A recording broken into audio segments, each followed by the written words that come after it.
In Lesson 9, we're going to be looking at Colossians chapter 3, verses 1 through 10. Now, this lesson is pretty interesting in terms of what it's going to cover because it's a very specific nuance that's very easy to miss and tends to often be missed that Paul is really driving at here. The simplest way to make this point is to say, in context, Paul has explained that this system of earned righteousness is contradictory to the gospel and stems from a misinterpretation of the Old Testament. And so what he offers his Gentile readers then is a different motivation for holy living than the Judaizers' motivation. And so the way to think about this is the Judaizers, their primary motivation for holy living is to keep the law, to earn one's righteousness, to therefore have a right standing with God. Well, Paul has already explained that through Christ, through faith in Christ, the believer already has their right standing with God. So the motivation for holy living, or what we might call following the law, is very different than what the Judaizers are arguing for. Paul is offering a motivation that is really comes down to love based on grace than the concept of earning one's righteousness.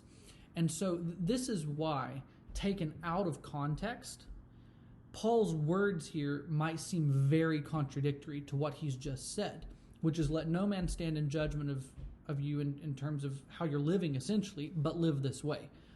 And so when you remove this from the context of what he's saying, and you're just reading this section on its own, it sounds as though Paul is saying follow the law. And if you're not careful, that will be misconstrued as follow the law to earn your righteousness.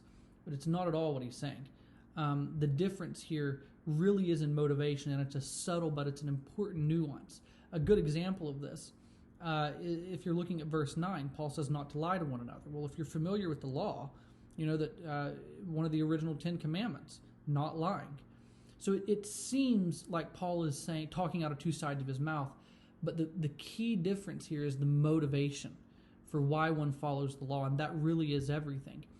That's why we struggle so hard to keep Paul's words in context and read this stuff carefully and not in isolation. This is why it's sort of dangerous to just flip open the Bible and just start reading. If you're not careful, you'll warp exactly what the writer is talking about in whatever section you're reading. See, Paul has already clarified in what we've read up to this point that the law has been fulfilled in Christ's death, in which the believer participates by faith, thereby fulfilling the law. In other words, whereas the Judaizer argues for law-keeping as a means unto righteousness that obligates the Gentiles to change, Paul teaches willing obedience resulting from freedom from the consequences of the law. One is motivated by earning your righteousness, an obligation. The other is motivated by love based on grace and willing surrender.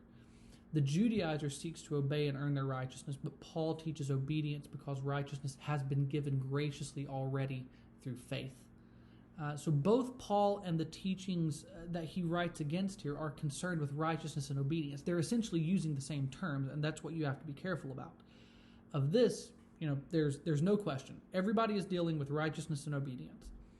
But the nuance and motivation towards obedience and how each views righteousness is distinct, and this distinction is very, very important. It really is the make or break point in how you're understanding this. And this is, in many ways, the thing that prompts Paul to write the letter.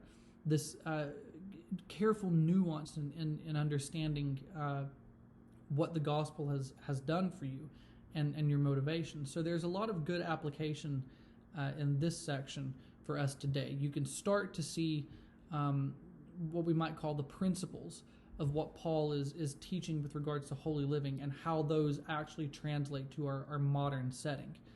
Because what Paul is telling these, the theological truth that Paul is communicating to his Colossian readers still holds true for believers today, though we're not sitting in the Colossian church. But we want to make sure we understand Paul in context before we begin to try to fit ourselves into the narrative.